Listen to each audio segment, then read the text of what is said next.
कक्षा 7 की विज्ञान की ऑनलाइन क्लास में आप सभी बच्चों का हम स्वागत करते हैं। आज इकाई 17 बल एवं यंत्र से हम चौथा लेक्चर देख रहे हैं। चौथी क्लास है आज इसके संबंध में। और अभी तक हम बल किसे कहते हैं, मशीनें क्या होती हैं, बल कितने प्रकार के होते हैं, घर्षण बल किसे कहते हैं, दैनिक जीवन में क्या उपयोग हैं, यह सारी बातें अभी तक हम पढ़ चुके हैं। अब हम कुछ मशीनों के बारे में पढ़ेंगे, खासकर सरल मशीनों के बारे में। सरल मशीनें कितने प्रकार की होती हैं यह जान लीजिए। सरल मशीनें कुल मिला के 5 प्रकार की होती हैं। कितने प्रकार की? 5। एक होता है उत्तोलक, दूसरा होता है पेंच, तीसरा होता है कोई झुका हुआ तल, चौथा होता है घिरनी और पांचवा होता है पहिया और धुरी। यह 5 प्रकार की मशीनें जो हैं उन्हें हम सरल मशीनें कहते हैं। एक एक करके जाने। सबसे पहले उत्तोलक। उत्तोलक क्या होते हैं? उत्तोलक को लीवर कहा जाता है अंग्रेजी में। उत्तोलक एक सीधी या टेढ़ी छड़ होती है जो किसी की निश्चित बिंदु के चारों ओर स्वतंत्रता पूर्वक घूम सकती है। स्थिति के अनुसार जो उत्तोलक होते हैं वह 3 भागों में बांटा जाता है किसी भी उत्तोलक को। एक होता है आलंब फलक्रम, जिस निश्चित बिंदु के चारों ओर उत्तोलक की छड़ स्वतंत्रता पूर्वक घूम सकती है, उस बिंदु को हम आलंब कहते हैं। दूसरा होता है आयास इफर्ट। उत्तोलक को उपयोग में लाने के लिए उस पर जो बल लगाया जाता है उस बल को हम आयास कहते हैं। भार लोड। उत्तोलक के द्वारा जो बोझ उठाया जाता है उसे हम भार कहते हैं। आयास, आलंब और भार, इनकी स्थितियों के अनुसार उत्तोलक 3 प्रकार के होते हैं। प्रथम प्रकार के उत्तोलक कौन से होते हैं? जिन उत्तोलकों में जो आयास है और भार है, आलंब उनके मध्य अगर होता है, वह उत्तोलक प्रथम प्रकार के उत्तोलक कहलाते हैं। जिन उत्तोलकों में आयास, बल और भार के मध्य आलंब होता है, उन उत्तोलकों को हम प्रथम प्रकार के उत्तोलक कहते हैं। जैसे हैंडपंप। हैंडपंप हो गया आपका, कील निकालने वाली हथौड़ी हो गई, प्लायर्स हो गया, सीसा झूला हो गया, कैंची हो गया। यह सारे उत्तोलक, इनमें बीच में पेंच लगा होता है। एक तरफ से हम दबाते हैं, दूसरी तरफ जो है वह भार रखा गया होता है जिस पर कार्य होता है। तो इस तरह का उत्तोलक प्रथम प्रकार के उत्तोलक कहलाते हैं। द्वितीय प्रकार के उत्तोलक क्या होते हैं बच्चों? जिन उत्तोलकों में भार आलंब और आयास के मध्य होता है। जिन उत्तोलकों में भार आलंब और आयास के मध्य होता है, वह द्वितीय प्रकार के उत्तोलक कहलाते हैं। जैसे पहिए वाली ट्राली, सरौता, यह सभी जो हैं वह द्वितीय प्रकार के उत्तोलक के उदाहरण हैं। तृतीय प्रकार के उत्तोलक। तृतीय प्रकार के उत्तोलकों में आयास भार और आलंब के बीच होता है। बीच में हम बल लगाते हैं।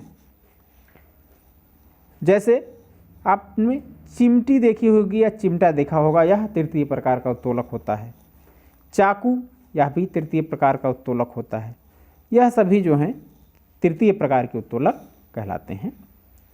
तो उदाहरण से आपने समझ लिया होगा कि किस तरह का उत्तोलक में भार, आलंब और आयास की स्थिति के अनुसार वह प्रथम, द्वितीय या तृतीय प्रकार का कैसे हो सकता है। दूसरे तरह की सरल मशीन होती है पेंच या स्क्रू। किसी कार्य को सरलता एवं सुविधाजनक बनाने में पेंच भी हमारी सहायता करते हैं।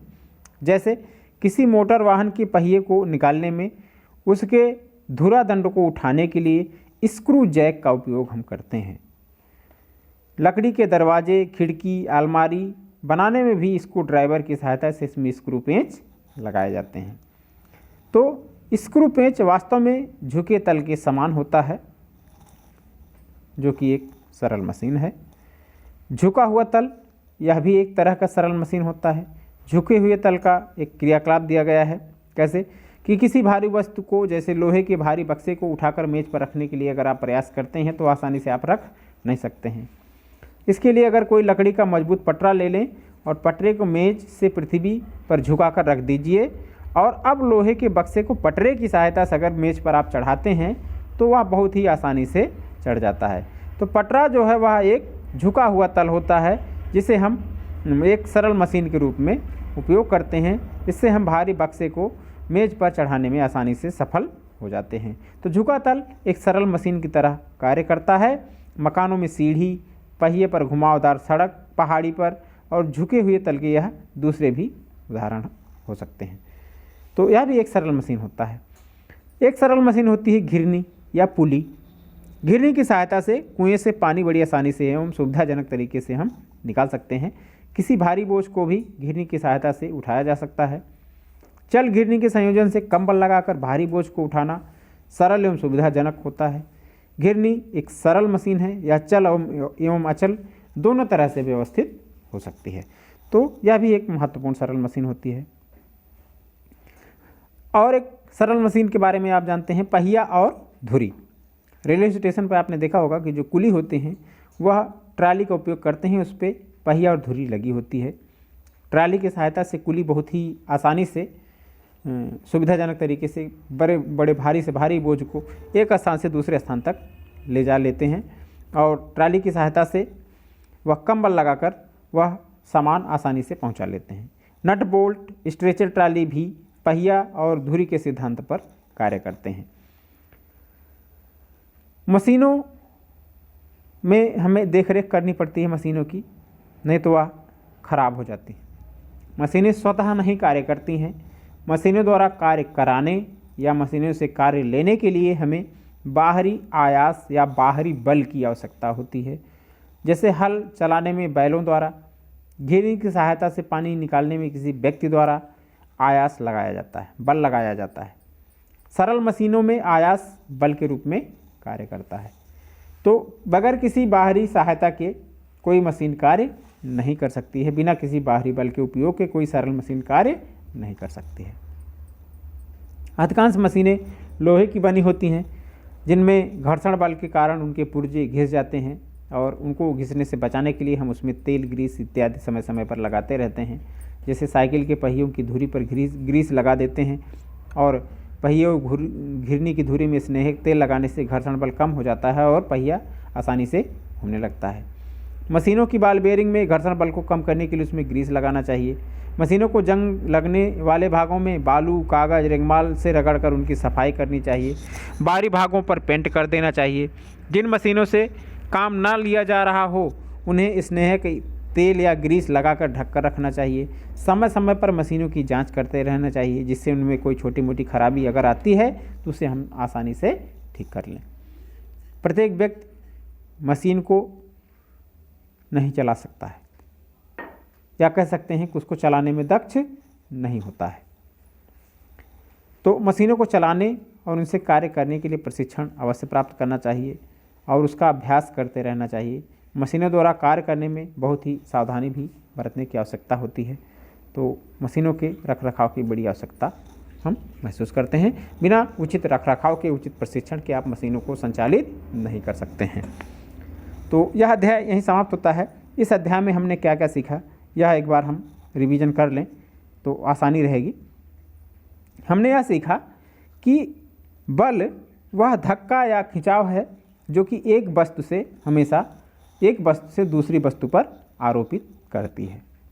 बल दो प्रकार के होते हैं, एक होता है संपर्क बल, दूसरा होता है असंपर्क बल। बल लगाने वाली वस्तु और जिस पर बल लग रहा है, अगर दोनों एक दूसरे के संपर्क में हैं तो लगने वाला बल संपर्क बल कहलाता है, और अगर एक दूसरे के संपर्क में नहीं है, उनकी सतह आपस में संपर्क में नहीं है, तो वह बल असंपर्क बल कहलाता है। किन्हीं दो सतहों के संपर्क तलों के बीच सापेक्ष गति का विरोध करने वाला जो बल होता है, उस बल को हम घर्षण बल कहते हैं। और घर्षण बल के तमाम उदाहरण भी आपने इस अध्याय में पढ़े। उनका दैनिक जीवन में क्या उपयोग है, कैसे घर्षण बल को हम बढ़ा सकते हैं, कैसे घटा सकते हैं, यह सारी बातें भी हमने इस अध्याय में सीखी हैं। ऐसे साधन, अगला बिंदु हमारा था, ऐसे साधन जो कार्य की सरलता सुविधा और कार्य को सरलता और सुविधा तेज़ी से करने में सहायक होता है, वह साधन सरल मशीन कहलाता है। सरल मशीनें 5 प्रकार की होती हैं। एक होता है उत्तोलक। उत्तोलक 3 प्रकार का, प्रथम द्वितीय तृतीय प्रकार का। पेंच होता है सरल मशीन, झुका हुआ तल सरल मशीन कहलाता है। घिरनी और पहिया, यह भी सरल मशीन के ही उदाहरण हैं। उत्तोलक 3 प्रकार के होते हैं, जैसा हमने बताया।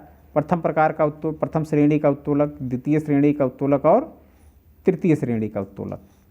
तो उत्तोलक 3 तरह के हैं, इनके बारे में जानते रहें।